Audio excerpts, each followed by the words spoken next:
from what I've seen, I don't think I've ever seen anybody talk about like great moments in gaming history, which I think it should be talked about. And no stuff like, you know, Evo moment, whatever the fuck number with the Daigo Perry versus Justin Wong and shit like that, right? That, I feel like that's too easy, because really, if we wanted to, that would be all we'd cover on great moments in video game history. It's just a bunch of esports shit. And not saying esports is shit or shouldn't be shit that should be celebrated. However, I think it's too easy.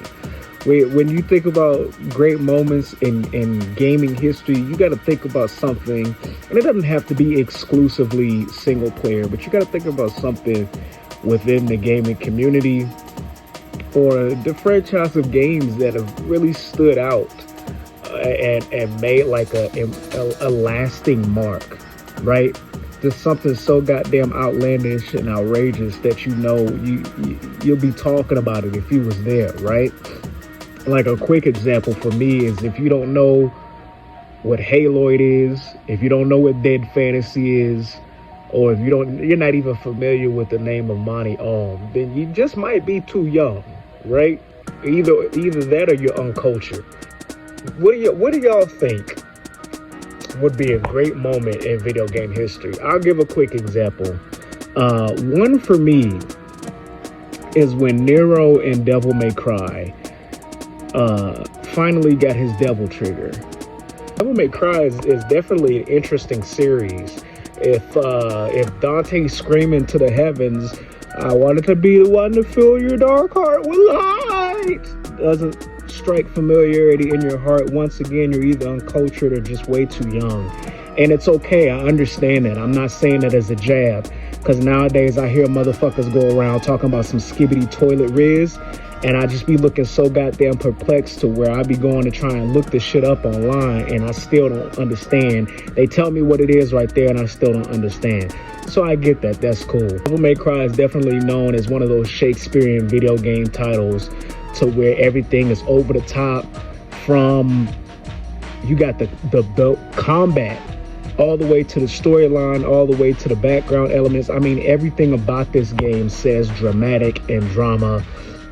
And we are definitely not taking ourselves too serious when we're making this. In Devil May Cry 5, we get a little bit of more of an origin story behind Dante and Virgil. Dante and Virgil being the son of Sparta, who is basically one of the strongest demons in the underworld. And so in the beginning, in the early days of Sparta, he rebelled against his own kind because he ended up falling in love with a human. And so when he fell in love with this human, he had twins, Dante and Virgil. After Sparta sealed up Mundus and then locked away the demon world, he went missing. When he went missing, his family got attacked, and his wife ended up sacrificing herself to save her kids. That's what split up Dante and Virgil, and then had them going their own separate ways. Now, we really don't know too much what happened to Virgil in the games. There are some comics and there are some backstories, but Dante we know more about than Virgil. Dante went off to do his own thing and live his own life, and eventually ended up becoming a bounty hunter slash mercenary or demon hunter in the city of Redgrave, and became well known for it. And so Dante's reputation has led him up to the fact that, you know, people know him as this great, pretty much all-powerful, indestructible demon hunter, you know, going on these wild adventures. The only thing about him is that he can't keep his lights on to save his life. He got all this money, got all these jobs, but he can barely, you know, pay his bills to keep his shit on. And that's one of the comedic aspects, or the we don't take ourselves too serious about this. And so later down the line in Devil May Cry 4, actually, we get to play as a character which actually ended up dividing a lot of the community, because we got this new character that don't play right and only get to play as Dante for only half of the section, and then go back to playing with Nero. But we come to find out Nero has the same powers as Dante. In Devil May Cry 5, we come to find out that Virgil is Nero's father, which has been speculated by the entire Devil May Cry community for years, right? And so we find that out, which means that Dante is his uncle. So this guy's gone around most of his life thinking he didn't have a family or didn't have a father or anybody other than Kyrie. And oh God, what's the sexy chick with the glasses that me and my girl like? Anyway, I'll remember her name later. But he didn't think he had anybody. Then this final battle rolls around, and all of a sudden he has a family. And so what ends up happening is Dante and Virgil got this eternal rivalry going on where, you know, their battles are so big that they can end up actually doing damage to each other, even though their bodies are literally impervious to damage. But that's how powerful they are. Nero finds this out, and he's like, you know what? I'm not fucking with this. I'm not fucking with the fact that y'all are trying to kill yourselves over some stupid ass rivalry, over literally nothing, when y'all really don't have to be fighting. After I just found out that I not only have an uncle, but I have an actual father, you know? So all of this stress and turmoil and this information at one time really pushes Nero to the brink of the point where he gets his devil trigger. And when I say this shit was explosive, it literally was explosive because that was the introduction into his goddamn devil trigger. These two are sitting here fighting for their damn lives, tiring each other out. And next thing you know, this man explodes on the screen, separating these two, literally sucker punching the shit out of Dante, showing that it's more than just a glow up.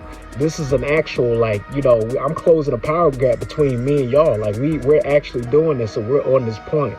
And this is so big because in a lot of these stories where you have one character that's the main character of a genre or a story for so damn long, you're only used to seeing a couple people get some power-ups or get their comeuppance, or I don't know how you want to say it, but you're only used to seeing some people get certain types of power-ups or get certain types of attention when it comes to story.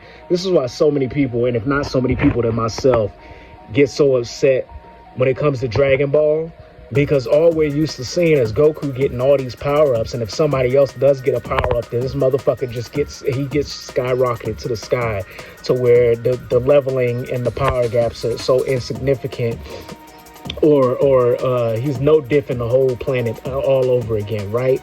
We got Gohan getting his shit in Cell Saga, and then all of a sudden he's useless. We got Piccolo getting his stuff in Dragon Ball Super, but you know, all of a sudden now Goku and Vegeta are back buffed again.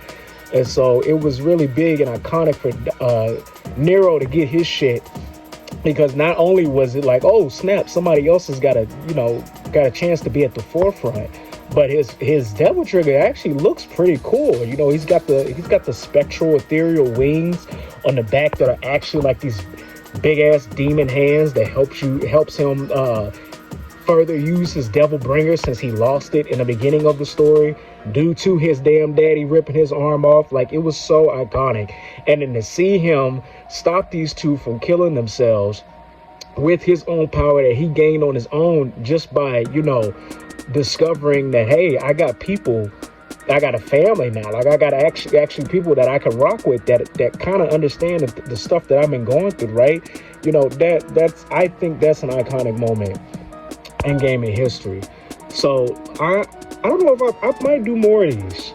I might do more of these, because thinking about these games or thinking about some of these makes me want to either go back and play the game, or makes me want to go back and watch it, kind of like the Dead Fantasy thing. So let me know what other iconic moments in gaming history that y'all think are worthy of a talk, or that y'all think are worthy of spotlight. Like I said, you could easily name any kind of Evo moment. You can easily name any kind of esports moment.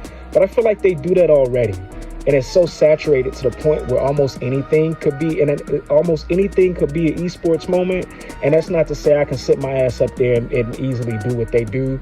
It's just I want something more defined and more specific, to the point where it's like, yeah, they did that in the studio, or yeah, they definitely defined that moment or made that something that stood out to gamers, other than, you know, just something that would